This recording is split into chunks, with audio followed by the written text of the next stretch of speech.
Press the bell icon on the YouTube app and never miss another update. First part में हम लोग पढ़े थे वर्गीकरण तक। अब आज इसका सेकेंड पार्ट बन रहा है, तो इसमें हम लोग पढ़ेंगे मोनो हैलो एल्केन व्युत्पन्न। यहाँ है मोनो हैलो एल्केन व्युत्पन्न।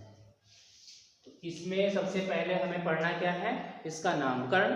तो नामकरण की दो विधियां होती हैं, एक होता है साधारण नामकरण और दूसरा होता है आयुपेशी नामकरण।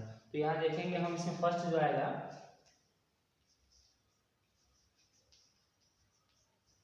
साधारण नामकरण। तो साधारण नामकरण हम देखेंगे इसमें mono halo alkene. Mono halo alkene का जब हम साधारण नामकरण बनाते हैं, लिखते हैं, तो इसमें क्या होता है कि इसके जो बनते हैं वो एल्किल हाइलाइड बनते हैं। क्या बनते हैं? Alkyl halide. जब भी हम मोनो हैलो एल्केन के साधारण नाम को बनाते हैं, इनके यौगिकों का साधारण नाम बनाते हैं, तो एल्किल हाइलाइड वहां पर जोड़ा जाता है या फिर उनको लिखते हैं एल्किल हाइलाइड। तो इसका हम एग्जाम्पल देखेंगे। यहाँ पे ये है आपका CH3 और Cl। तो इसका नाम हम बनाएंगे। मैंने कहा कि एल्किल हाइलाइड जोड़ा जाता है। यहाँ लिखते हैं आपका एल्किल हाइलाइड। ये है एल्किल हाइलाइड है। यहाँ हम देखेंगे इसका नाम क्या हो जाएगा। ये है मेथिल और ये है हाइलाइड है, ये क्लोरीन है तो क्लोराइड हो जाएगा। क्लोराइड इस प्रकार ये आपके हो जाएंगे मेथिल क्लोराइड। ये इसका साधारण नाम हो जाएगा, मेथिल क्लोराइड। इस प्रकार बन जाएंगे। इसके और भी एग्जाम्पल है, इसमें हम देखेंगे।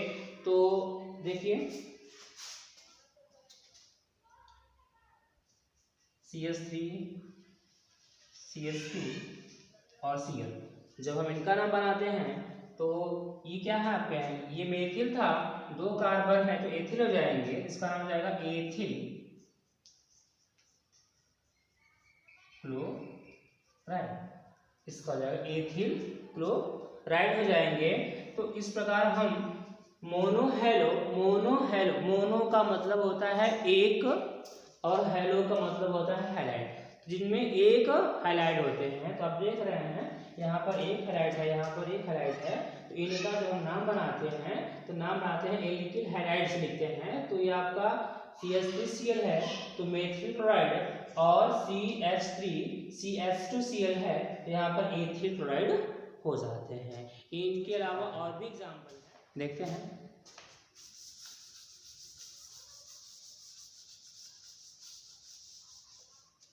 यहाँ पे CH3 ट्वाइस CHCl। अब इनका हमको नाम बताना है तो ये क्या हो जाएंगे। अभी आपने उसमें आगे आपने देखा कि मेथिल क्लोराइड थे, उसके बाद फिर एथिल क्लोराइड था। अब हम इनका नाम बनाएंगे आइसोप्रोपिल क्लोराइड। जिनका जो नाम हो जाएगा वो होगा आइसोप्रोपिल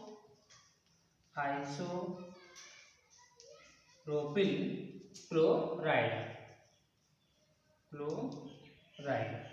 क्योंकि देखिए यहाँ पर इसमें हम देखेंगे तो इसका समूह है, इसको हम खोल सकते हैं ऐसे। ये आपका यहाँ बन जाएगा इस प्रकार, ये कार्बन है, ये हाइड्रोजन हुआ, ये हुआ Cl, और यहाँ पे CH3 और CH3। तो जो ये समूह होता है, इसे हम बोलते हैं आइसो। इसे बोलेंगे आइसो। इस समूह को हम बोलते हैं आइसो। तो यहाँ पे इसका जो इसका साधारण नाम बन जाएगा ये होगा आइसोप्रोपिल क्लोराइड। ये इस प्रकार है। इस प्रकार इसका और भी एग्जाम्पल है, हम देखेंगे। यहाँ पे है CH3 का थ्राइस C और Cl। यहाँ अब इसको हम क्या कहेंगे, टर्शियरी। इसको कहेंगे इसको हम यहाँ पे कहेंगे टर्शियरी ब्यूटिल क्लोराइड कहेंगे। देखिए टर्शियरी ब्यूटिल क्लोराइड। इसको हम खोलेंगे तो ये सूत्र बन जाएगा यहाँ पे C bond Cl bond CH3 bond CH3, यहाँ बॉन्ड CH3। अब जो ये समूह होता है, ये समूह को हम टर्शियरी बोलते हैं। ये समूह जो होता है इसमें टर्शियरी हो जाएगा, क्योंकि 1 2 3 4 कार्बन है तो ब्यूटिल हो जाएगा, तो tertiary butyl chloride, tertiary butyl chloride. तो ये इनका हो गया साधारण नाम। अब इसी प्रकार इसमें एक पॉइंट आपका हो गया साधारण नाम हो गया, तो इसके बाद आपका आता है आयुपेशी नाम आता है। उसको हम देखते हैं वो किस प्रकार होगा।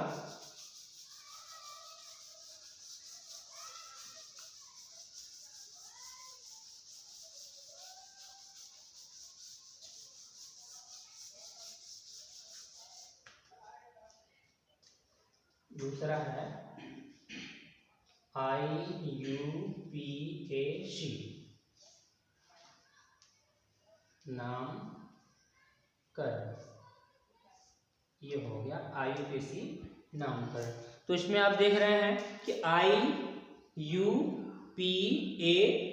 तो इसका फॉर्म होता है international union of pure and applied chemistry.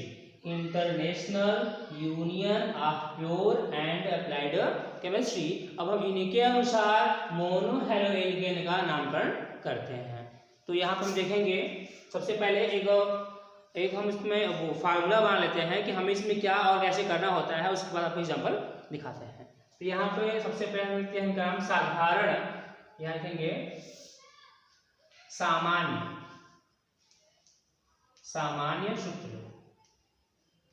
ये होता है सामान्य सूत्र, तो इसका हो जाएगा यहाँ पर CnH2n प्लस 1x। ये इसका हो जाएगा साधारण सूत्र हो जाएगा। इन्हीं के अनुसार हम यौगिक को बनाते हैं। अब यहाँ पे लिखते हैं क्रियात्मक समूह, या फिर इसे बोलते हैं प्रतिस्थापी समूह होता है। ये प्रतिस्थापी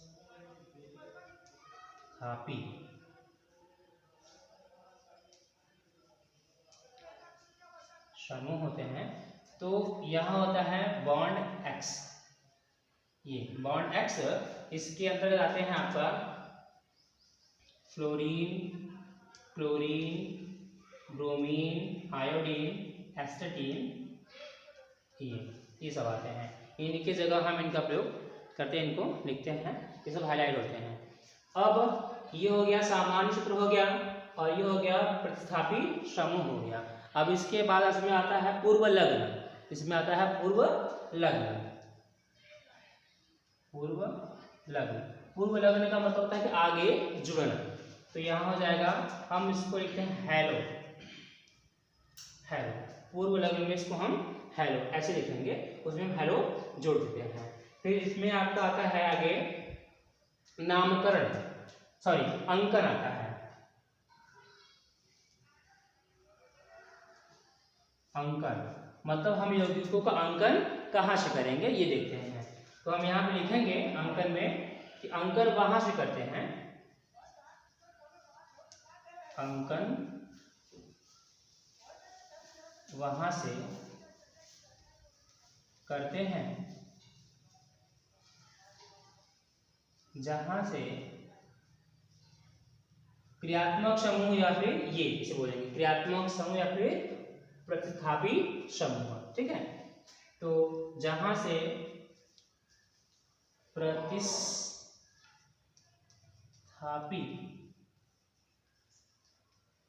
समूह नजदीक होते हैं,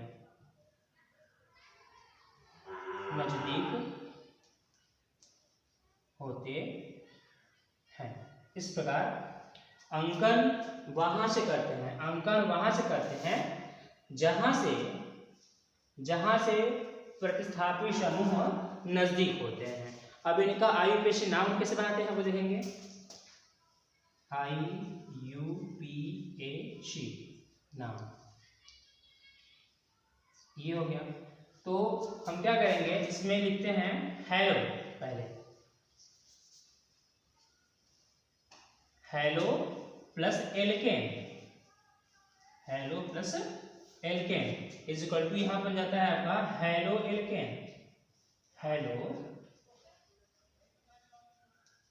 एल्केन। इस प्रकार इनका ये हो जाता है पूरा, ये एक फार्मूला हो जाता है। इनके अनुसार हम इनको अगर हम पढ़ लेते हैं तो हम इनके यौगिकों का नामकरण आईपीएससी लिख लेते हैं। हम देखेंगे तो ये आईपीएससी नामकरण है, सामान्य सूत्र है आपका CnH2n प्लस 1H है। प्रतिस्थापित समूह या फिर क्रियात्मक समूह होते हैं तो यहाँ हम बॉन्ड X लिखते हैं, तो ये X की जगह पर यहाँ पे FCl Br अर्थात फ्लोरीन, क्लोरीन, ब्रोमीन, आयोडीन और एस्टेटिन का प्रयोग करते हैं। और ये पूर्व लग्न है, पूर्व लग्न का मतलब होता है कि आगे जुड़ना, तो पूर्व लग्न में हम हेलो का प्रयोग करते हैं। और जो अंकन होता है, हम यौगिकों का अंकन करते हैं तो अंकन वहां से करते हैं जहां से, अंकन वहां से करते हैं जहां से क्रियात्मक समूह या फिर प्रतिस्थापित समूह नजदीक होते हैं।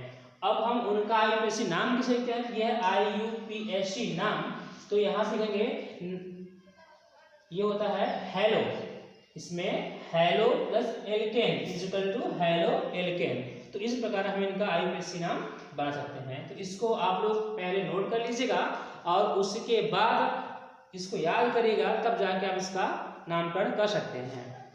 ये इस प्रकार इसको पहले नोट कर लेंगे, उसके बाद हम आपको बताएंगे कि इनसे हम कैसे सूत्र को बनाएंगे, फिर उसके बाद इनका हम आपको एग्जाम्पल बताएंगे।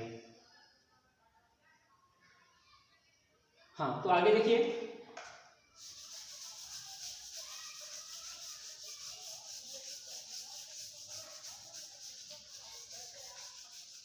तो हमें इन सूत्र से यौगिकों को बनाना है। तो यहाँ हम देखेंगे Cl ये है, हम यहाँ पर नंबर जो n है उसको हम मान लेते हैं 2, n इक्वल टू 2 मान लेते हैं। यहाँ देखेंगे तो C2 हो जाएगा और जो H है यहाँ H 2 × 2 कर लेंगे और प्लस यहाँ पर 1 कर लेंगे। फिर यहाँ पर हम कर लेंगे X, हम X के जगह पर कुछ भी लिख सकते हैं, Cl Br I F जो भी होंगे उनको लिखेंगे। यहाँ हम लिख लेते हैं Cl। चलिए, तो यहाँ करेंगे C2 2 दूना 4 1 5, यहाँ हो जाएंगे 5 या यहाँ हो जाएगा Cl। तो देखिए C2H5Cl, यह हमारा सूत्र, इस सूत्र से हमारा यौगिक बन गया, जिसको हम लोग क्या कहते हैं, इसको हम कहेंगे एथिल क्लोराइड का ये फार्मूला होता है। अब इनका हमको आईपीएससी नाम बनाना होगा, तो आईपीएससी नाम बनाने के लिए अभी हम आपको बता रहे हैं, एक सूत्र होता है उसमें,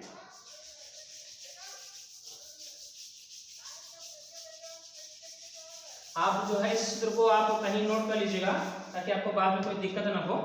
तो सबसे पहले हम किसी भी यौगिक का अगर नामकरण लिखते हैं, आईयूपीएससी नामकरण लिखते हैं, तो सबसे पहले हम इसमें क्या लिखना होता है वो देखते हैं। तो यहां हम लिखेंगे सबसे पहले पार्श्व श्रृंखला, पार्श्व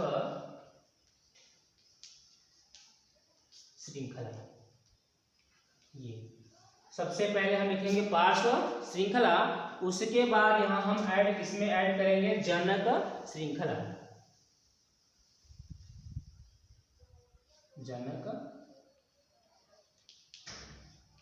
जनक श्रृंखला। और जनक श्रृंखला के बाद हम इसमें जोड़ते हैं क्रियात्मक समूह,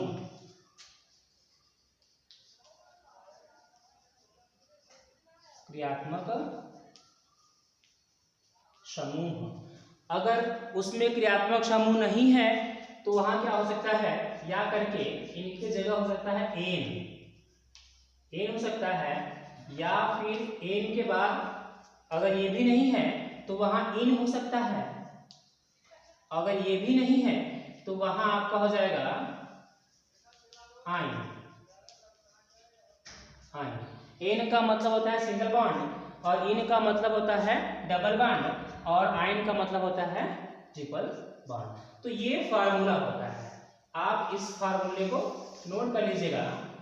तो आप इनसे यौगिकों का नामकरण आप कर सकते हैं। सबसे पहले कोई आपको यौगिक मिल जाएगा तो उनका हम नाम बनाएंगे। तो सबसे पहले पाश श्रृंखला लिखते हैं, उसके बाद जनक श्रृंखला लिखते हैं, फिर क्रियात्मक समूह। अगर ये नहीं है तो उसमें हम एन, इन या आयन का प्रयोग करते हैं।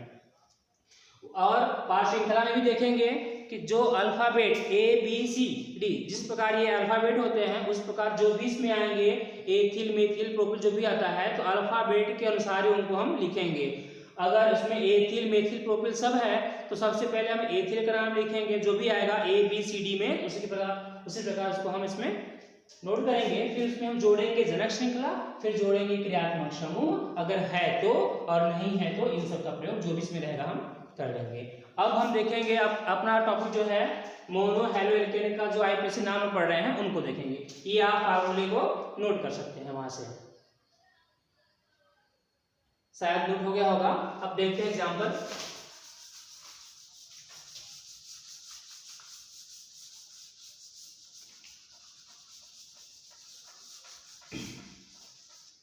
तो यहाँ पे हम देखेंगे एग्जांपल, यहाँ लिखेंगे CH3 CH2 CH2 और यहाँ करते हैं Cl। अब हमें इसका क्या बनाना है, आईपीसी नाम लिखना है। तो आपने अभी जो फार्मूला जो हमने यहाँ पर चार्ट में पूरा बनाया था, आप उसमें अंकन का ध्यान देंगे तो अंकन देखेंगे, अंकन हमें कहाँ करना है, मतलब किधर से करना है, जिधर से ये नजदीक हो, जिधर से क्रियात्मक समूह या तो फिर प्रतिस्थापी समूह नजदीक होते हैं, अंकन वहीं से करते हैं। तो यहाँ देखेंगे 1 2 तीसरे कार्बन से है और यहाँ से पहले कार्बन से है तो अंकन यहाँ से करेंगे। तो 1 कार्बन 2 कार्बन और 3 कार्बन, तो हमारे पास 3 कार्बन हो गए। आपने पिछली कक्षा में पढ़ा होगा, आप जानते हैं कि कार्बन नंबर अगर 1 है तो इसका नाम होता है मेथ, अगर 2 है तो इसका नाम होता है एथ, 3 है तो इसका नाम होता है प्रोप, 4 है तो इसका नाम होता है ब्यूट, 5 है तो इसका नाम होता है पेंट, 6 है तो हेक्स, 7 है तो हेक्टर, 8 को ऑक्ट कहेंगे, और जो यहाँ पे 9 है यहाँ हो जाएगा नोन, जो 10 है उसका नाम होता है डेक। तो इस प्रकार ये आपका जो जनक, ये जो होते हैं ये जनक होते हैं, ये जो होते हैं आपके ये जनक में आते हैं। तो हमें जो अंकन करते हैं वो हम जनक श्रृंखला का ही अंकन करते हैं। तो हमारे पास 3 कार्बन है, यहाँ पे 3 कार्बन, तीसरे कार्बन का नाम क्या है, प्रोप है।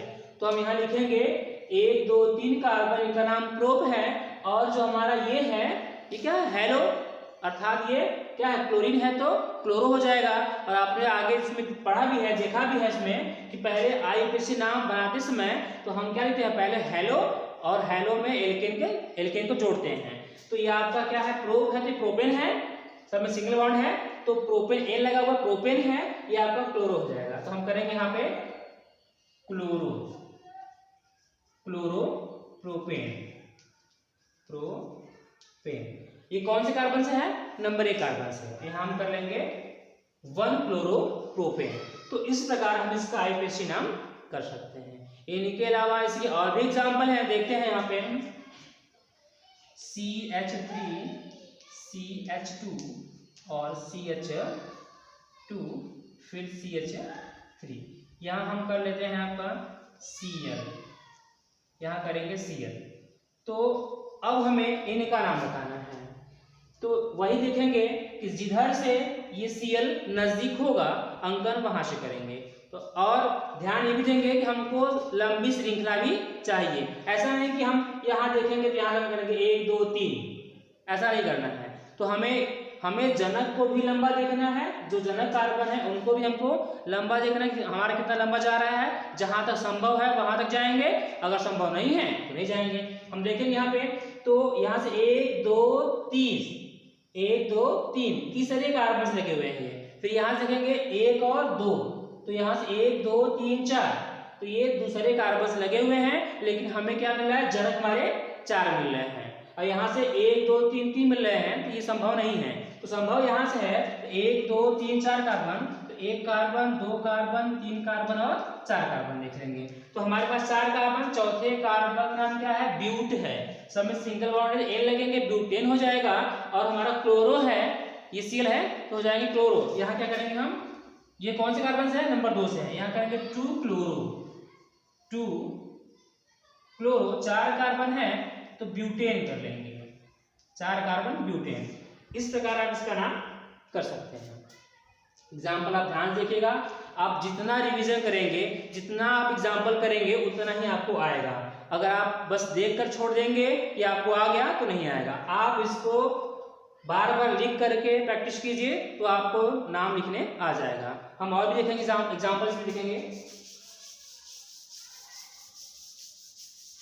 अब देखिए, ये है आपका CH3 CH2 CH और CH, यहाँ 3 कर लेते हैं, और यहाँ पे हम कर लेंगे CH3 कर लेते हैं, और यहाँ कर लेंगे Cl। अब देखेंगे कि हमें अंकन सबसे पहले कहाँ से करना है, तो शायद आप लोगों को अंकन करने आ ही गया होगा। देखिए, तो 1 2 3 4 कार्बन है, 1 2 3 4 5 कार्बन है, हमारा जो जनक है वो 5 कार्बन है, मतलब ये हमारा जनक है, ये 5 कार्बन। तो हमको पेंट मिल गया, और सब में सिंगल बॉन्ड है तो पेंटेन, हमारा जनक क्या हो गया, पेंटेन हो गया। अब हम देखेंगे कि क्रियात्मक समूह अर्थात प्रतिस्थापी समूह कहाँ से है, उनको देखेंगे। तो 1 2 3 चौथे कार्बन से लगा हुआ है, और यहाँ से एक और दूसरे कार्बन से लगा हुआ है, एक और दूसरे कार्बन से लगा हुआ है, तो हम इसका अंकन यहाँ से करेंगे। तो 1 कार्बन 2 कार्बन 3 कार्बन 4 कार्बन और 5 कार्बन, हमारा जनक 5 हो गया। अब हम देखेंगे इसमें एक क्या है, पार्श्व श्रृंखला भी है। अंकन करते समय, यौगिकों का अंकन करते समय जो छूट जाते हैं उन्हें पार्श्व श्रृंखला कहते हैं। पार्श्व श्रृंखला का भी अंकन होता है, लेकिन जब ये और समूह में बटे होंगे तो इनका अंकन होता है। अगर ये ऐसे हैं तो इनका अंकन नहीं होगा, और जो अंकन करते वक्त छूट जाते हैं उन्हें हम पार्श्व श्रृंखला कहते हैं। फिर यहाँ से देखेंगे तो यहाँ तीसरे कार्बन से लगा हुआ है मेथिल, और ये आपका जो है वो क्रियात्मक समूह है, ये क्लोरो है। तो हमने कहा था कि क्या करेंगे, अल्फाबेट का प्रयोग करेंगे, इसमें अल्फाबेट का, इसके नाम को लिखते समय हम अल्फाबेट का प्रयोग करेंगे। तो देखेंगे ABC, C फॉर क्लोरो हो गया, और यहाँ पे फिर ABCD करके बहुत दूर तक जाएंगे तब आपको M मिलेगा, तो M का मतलब मेथिल होता है। C फॉर क्लोरो या क्लोरीन, और M फॉर मेथिल यहाँ करेंगे। तो सबसे पहले हम किसका लिखेंगे, क्लोरो का लिखेंगे। कौन से कार्बन से, 2 कार्बन से है, यहाँ करेंगे 2 क्लोरो। उसके बाद तीसरे कार्बन से क्या है, मेथिल है, यहाँ करेंगे 3 मेथिल। अब उसके बाद जो आपका जनक है वो 5 कार्बन है, तो पेंटेन कर लेंगे, यहाँ कर लेंगे पेंटेन। ये इस प्रकार इसका एग्जाम्पल, इसका नाम हो गया। आगे देखेंगे और भी एग्जाम्पल देखेंगे हम। देखिए,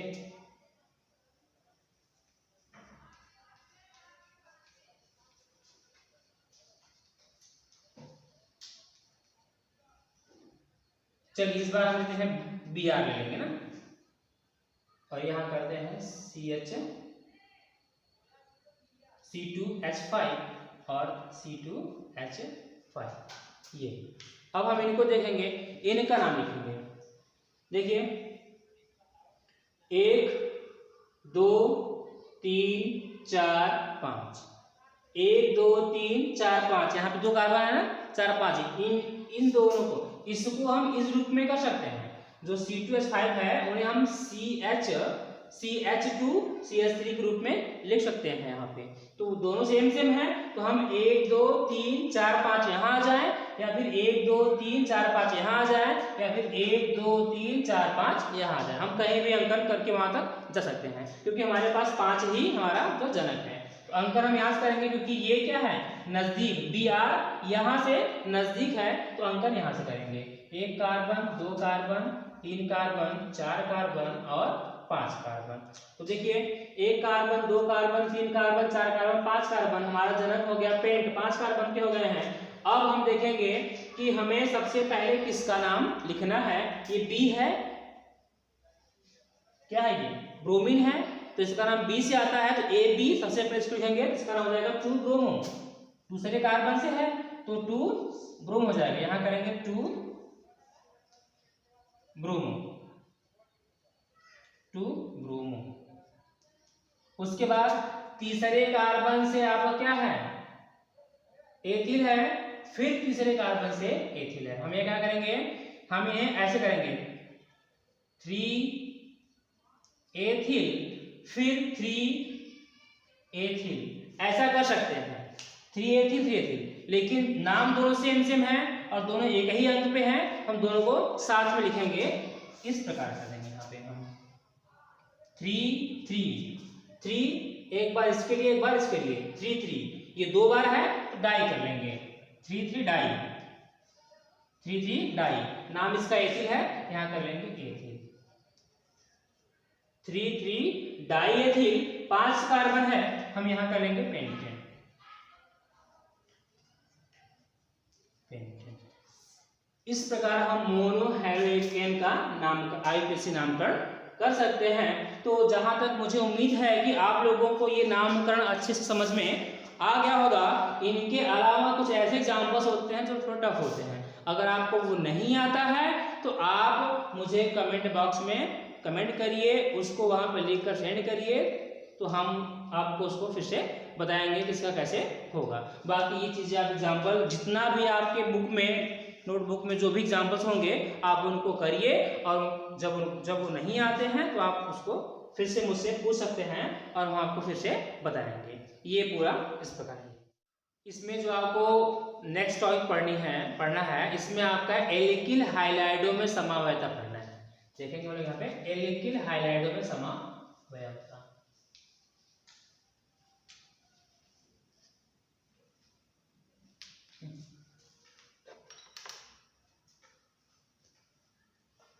एल्किल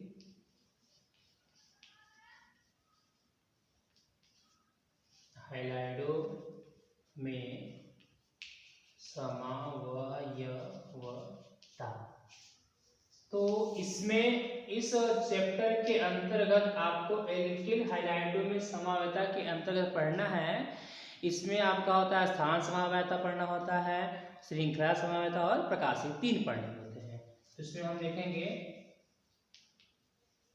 स्थान समावयवता।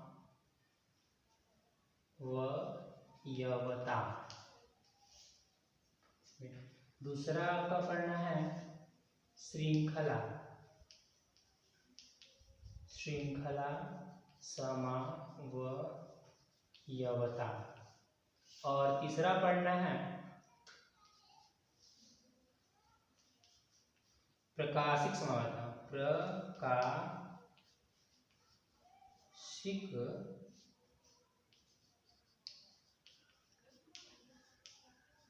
प्रकाशिक समावयता।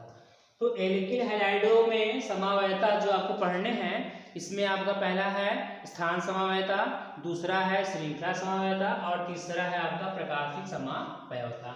इन तीनों को जानने से पहले आपको जानना होगा कि समावयवता किसे कहते हैं। सबसे पहले आपको जानना होगा कि समावयवता किसे कहते हैं, उसको हम देखेंगे यहाँ पर। तो हम पहले जानेंगे समावयवता।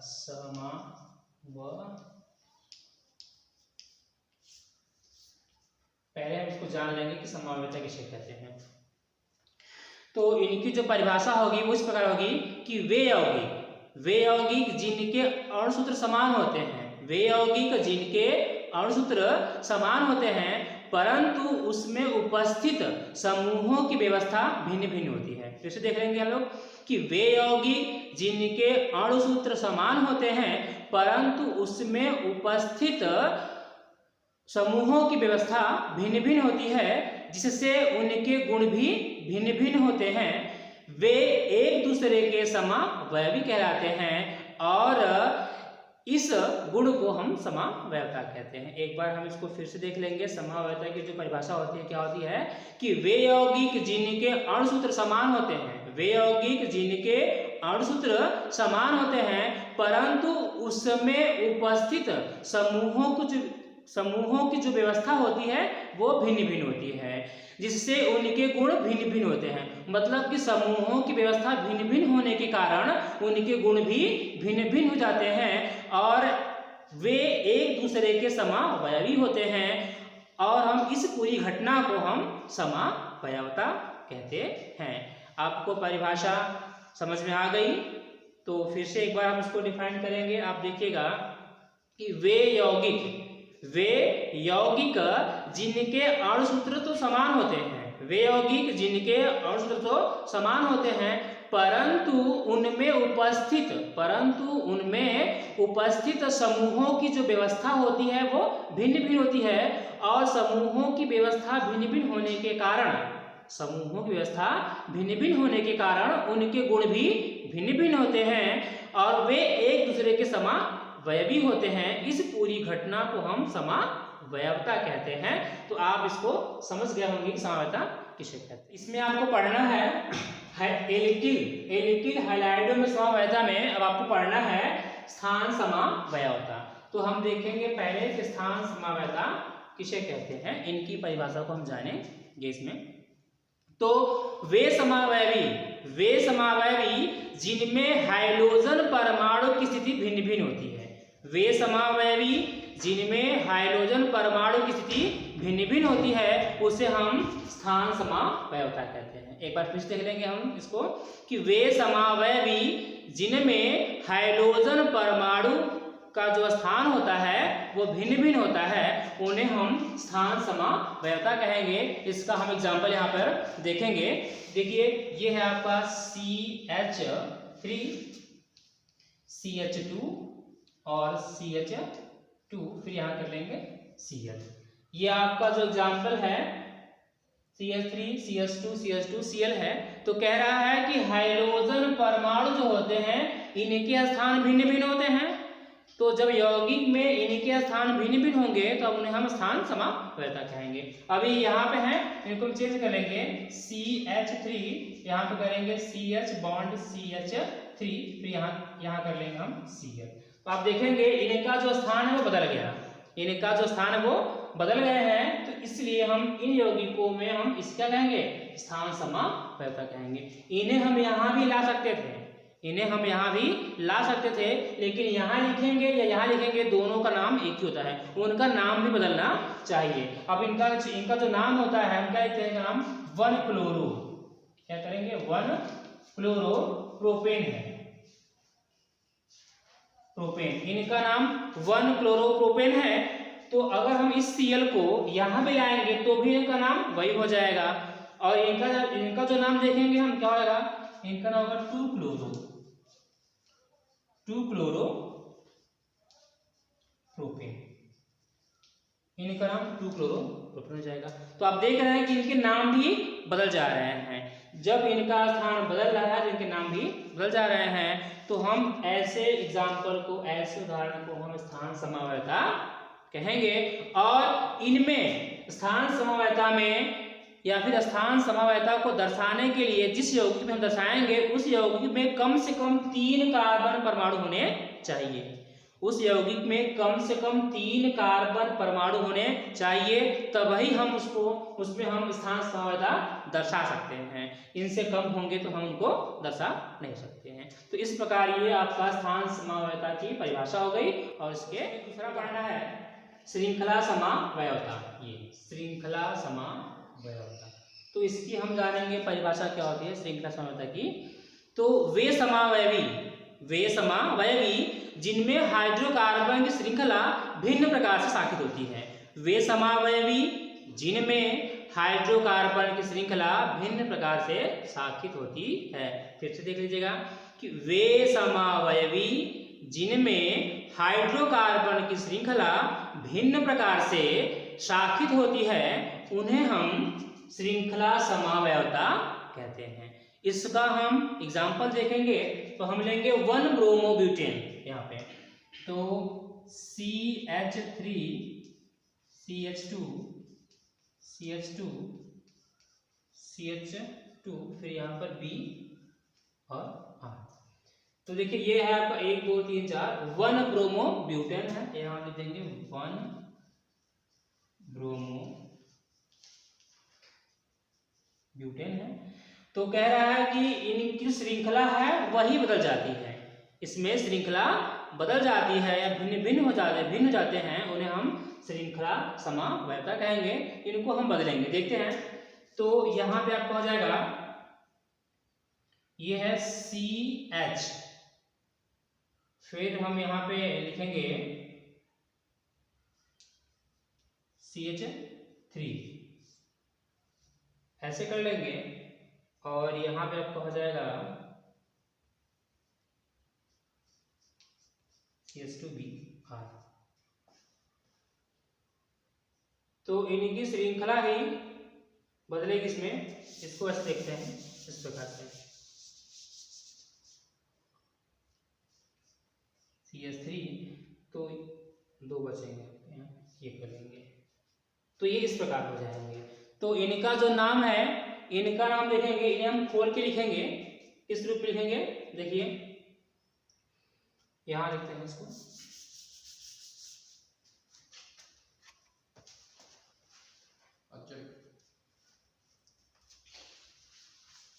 इसमें देखेंगे इसको हम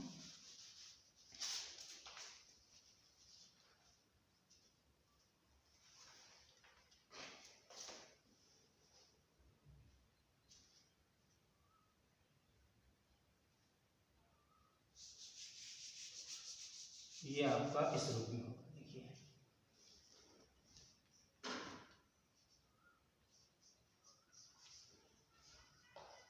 तो 2 3 4, इसको हम इस रूप में यहाँ पर लिखेंगे। अब इसको हम देखते हैं, ये इन्हें खोल देंगे, ये आपका हो जाएगा CH, ये वाला हो जाएगा CH, फिर यहाँ हो जाएंगे CH2, फिर यहाँ हो जाएगा आपका B और R। यहाँ पे 2 बचे हैं, ये दोनों इनसे लग जाएंगे, यहाँ हो जाएगा, एक यहाँ करेंगे CH3 और एक यहाँ कर लेंगे CH3।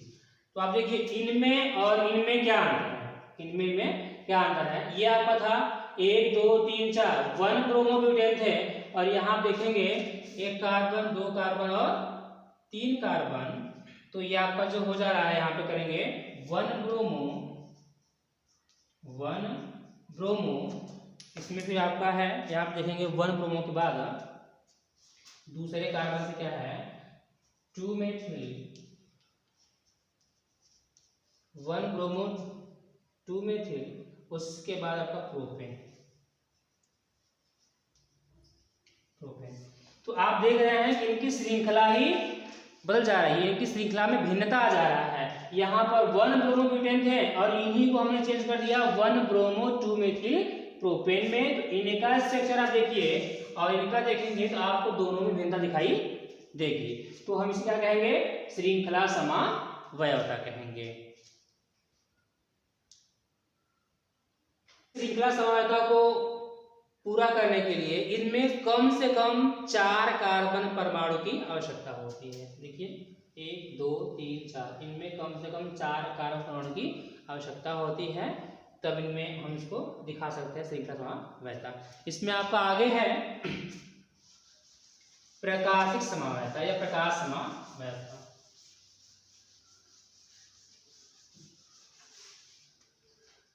अगला स्टेप हम देखेंगे प्रकाशिक समवायता। तो इसकी हम लोग पहले जानेंगे परिभाषा क्या होती है इसकी, इसमें देखेंगे। तो किसी एल्किल हैलाइड में, इस तरह से है कि किसी एल्किल हैलाइड में यदि असममित कार्बन परमाणु उपस्थित हो, तो किसी एल्किल हैलाइड में यदि असममित कार्बन परमाणु उपस्थित हो तो उसे प्रकाशिक समवायता कहते हैं। फिर इसको हम देखेंगे यहाँ से कि किसी, कह रहा है कि किसी एल्किल हैलाइड में यदि असममित कार्बन परमाणु उपस्थित होते हैं तो उसे क्या कहेंगे, प्रकाशिक समवायता कहते हैं। इसका हम देखेंगे, इसका उदाहरण दिखाएंगे आपको इसमें।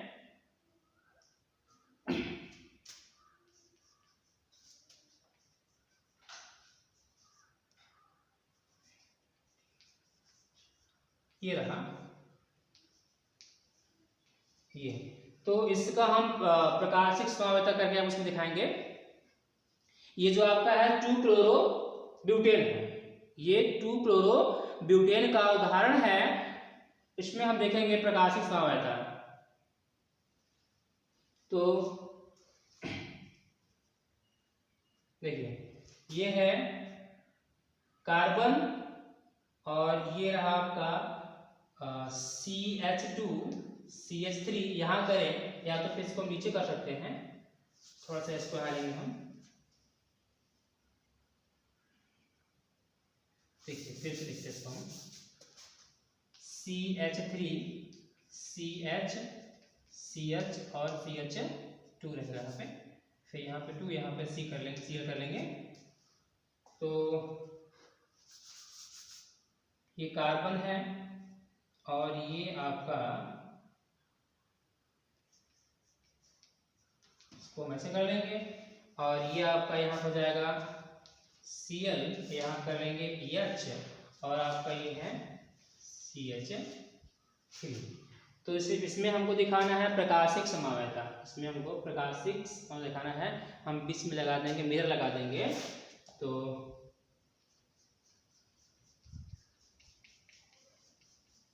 दर्पण है, ये आपको हो जाएगा CH3 यहाँ पे, उसको आएंगे हम CH3 कर लेंगे, फिर यहाँ बॉन्ड करेंगे C, यहाँ आ जाएगा Cl, यहाँ आ जाएगा आपका H, और इसके बाद फिर यहाँ जाएंगे CH2, फिर यहाँ पे CH3 हो जाएंगे। ये आपका बीच में दर्पण लगा हुआ है,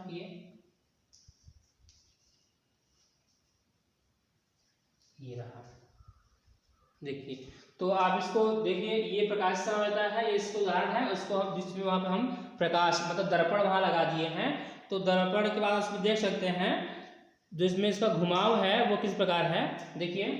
तो ये आपका इस प्रकार है यहाँ से, और इसको आप देखेंगे ये एक इसमें क्लॉक है, एक इसमें एंटी क्लॉक है। दर्पण लगाने पर आपको ये दिखाई दे रहा है। तो ऐसे उदाहरण में हम प्रकाशिक समवायता, ऐसे एग्जाम्पल को हम प्रकाशिक समवायता के अंतर्गत दर्शाते हैं। आप इसको देख लीजिए, इनके परिभाषा आपको तीनों की परिभाषा बताई गई है। आप इनको ज़रूर नोट कीजिएगा और इनको याद भी कीजिएगा, और जो भी एग्जाम्पल्स होंगे उनको आप